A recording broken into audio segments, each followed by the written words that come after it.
Molecules make you think of chemistry, right? Well, they're also very important in biology. In this video, we're going to look at carbohydrates, proteins, and lipids. When I say lipids, I'm talking about fats and oils.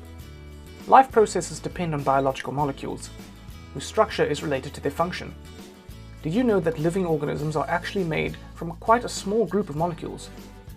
What do you think the most common molecule in you is? It's actually water. About 55 to 60% of an adult human's body weight comes from water.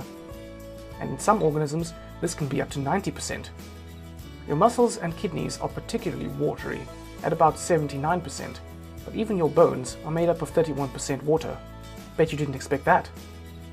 Okay, enough of water for now. Imagine we removed all the water in your body. What would be left? Well, it would pretty much be just proteins, lipids, carbohydrates, and nucleic acids such as DNA. So what are these all made of? Well, carbohydrates and lipids are really simple.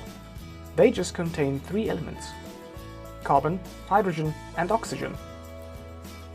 Proteins are a little more complex, with 4 or 5 elements: carbon, hydrogen, oxygen, nitrogen, and sometimes sulfur. Let's start by looking at carbohydrates.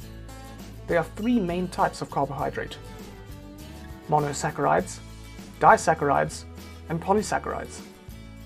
Simple sugars like glucose and fructose are monosaccharides. Sucrose, which is made up of 2 simple sugars joined together, is a disaccharide. And some carbohydrates are polymers that are made up of lots of sugars joined together, and so are called polysaccharides. Starch, glycogen, and cellulose are 3 important polysaccharides. Cellulose is found in plant walls, and starch is the storage unit for surplus glucose made in photosynthesis.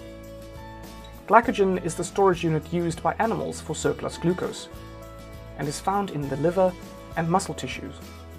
Starch is tested for using an iodine solution. If the solution turns blue-black, then starch is present. Now on to proteins.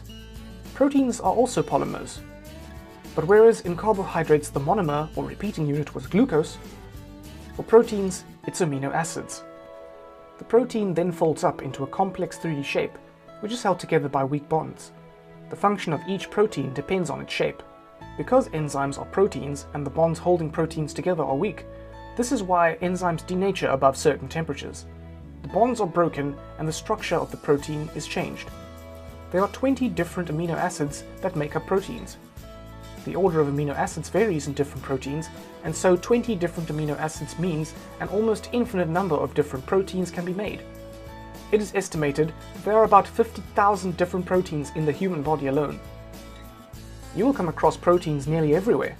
For example, in cell membranes, where they control the movement of substances during active transport, as enzymes, so in photosynthesis, respiration, DNA copying, and digestion, as hormones, such as insulin, estrogen, and testosterone, and as antibodies for fighting infection.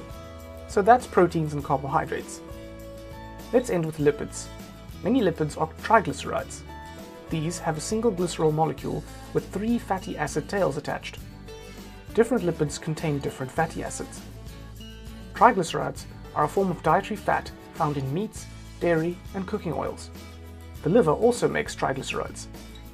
They are used by cells and tissue for energy, or otherwise stored as fat. Some examples of lipids are steroid hormones, cholesterol, vitamin A, and vitamin D. So there you have it, the 3 key biological molecules that are essential to living processes: carbohydrates, proteins, and lipids. If you liked the video, give it a thumbs up, and don't forget to subscribe.